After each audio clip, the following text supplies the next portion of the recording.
Hello, beautiful people. How are you doing this morning? Is your girl Dr. Doris? If you're meeting me for the first time, I work as a general practitioner in Australia. I am here today to make a video on request. I got a comment on one of my videos, and one of my subscribers were asking me to make a video on how to use RACGP guideline. So if you feel that this is a topic you're interested in, hop on this video and we will talk about it. Okay.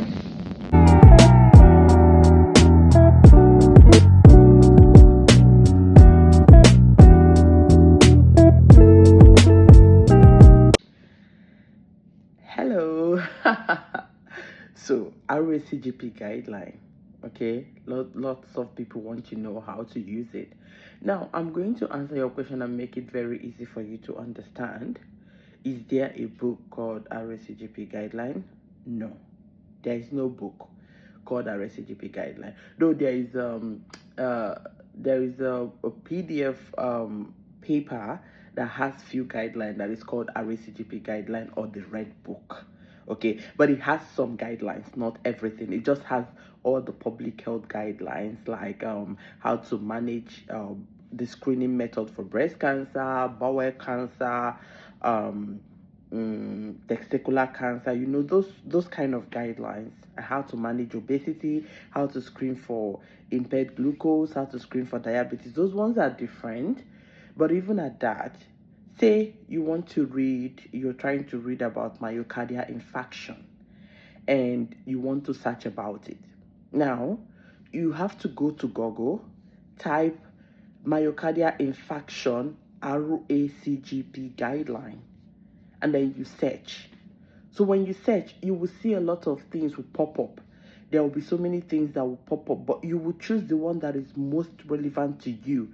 Also, I advise you have to use the PDF version. Okay, you would see like some would just come out as a normal topic where you can just read, but what I was doing when it was my exam time was that I would save the PDF version. I saved it in an organized manner, especially the topics that I was very interested in, because I don't know how to make notes when I read.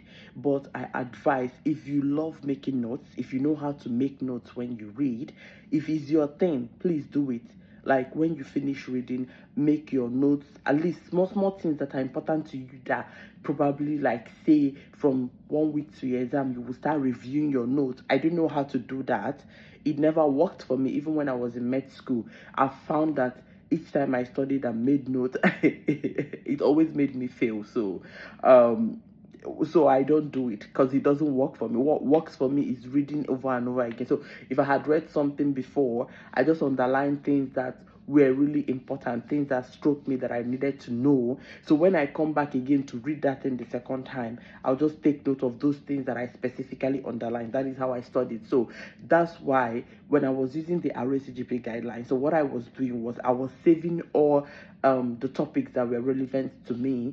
I saved them all in a computer. I have already deleted them now because I finished the exam and passed. So I saved all the guidelines that were relevant to me, and I underlined everything that I needed to know. So when I was doing my revision prior to my examination, I went through them and I read the things that I needed to know. But if you're the kind of person that loves to take notes, please take notes as much as possible, because it makes your reading a lot easier. And what I advise and what I have found that is useful is that, say in a guideline now there's a flow chart, it's better to just take note of that flow chart because you will never miss it. Okay, say, okay, for instance, you're trying to know how to screen for human papilloma virus. Okay, you would see the flow chart of, okay, if it is negative, if it's no, go back to your normal 5 years. If it is positive, say if it is HPV 16, not HPV 18, and HPV not 16 and 18 absent. So it will tell you what to do. Either you do the liquid-based cytology, and if that comes back normal, you just repeat it again in 12 months time. And if you do 2 screening that comes back normal, you return the person to 5 yearly screening.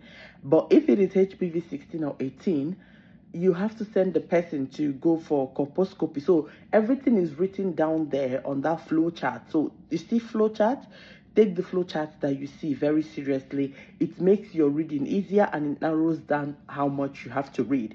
And sometimes you would find that even if you search for a particular topic and you go to images in your Google search, you will see the flowchart on what to do. Okay, say if you're searching for ovarian cyst, you will see the flowchart of what to do: less than 4 cm, more than 4 cm.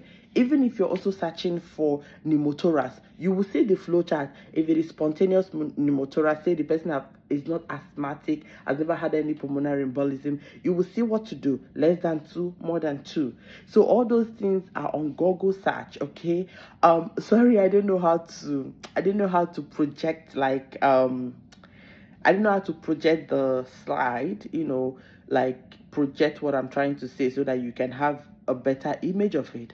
But the truth of the matter is that if you're listening to me very attentively and you just follow what I'm saying, you will be able to do what I've said. Because if you're a doctor, my channel is to inform medical doctors. If you're a doctor, I believe that all doctors in the world are very smart. You only need to listen to what I'm saying. And that's the beauty of it, right? Because when I was trying to start my YouTube, I was wondering, what should I do? Who should I inform? And I finally made up my mind to start informing doctors, because doctors are very smart and they can follow instructions very detailed and very accurately. So I believe that if you have listened to me to this point, you would be able to use your RACGP guideline very perfectly. If you have any question about how to use your RACGP guideline, please do not hesitate to write it down on my comment section and I would be able to reply you. But the key thing is your Google search. Everything about RACGP guideline is in Google. Any topic that you want to search about is in Google. If you just type, be it appendicitis, acute abdomen, just go type the topic. Even if it is jaundice RACGP guideline. Also, another very important guideline to use, especially when you're studying pediatrics, is Royal Children's Hospital. Okay, I found that the way that they also explain what you have to do when it has to do with children cases is very, very good. So if you also search some of the pediatric topics, I also advise to use Royal Children's Hospital RCH guideline too. Okay. If you've been watching me to this point, thank you so much for coming here and for being on my channel. Remember to hit the subscribe button and I will see you in my next video. Bye.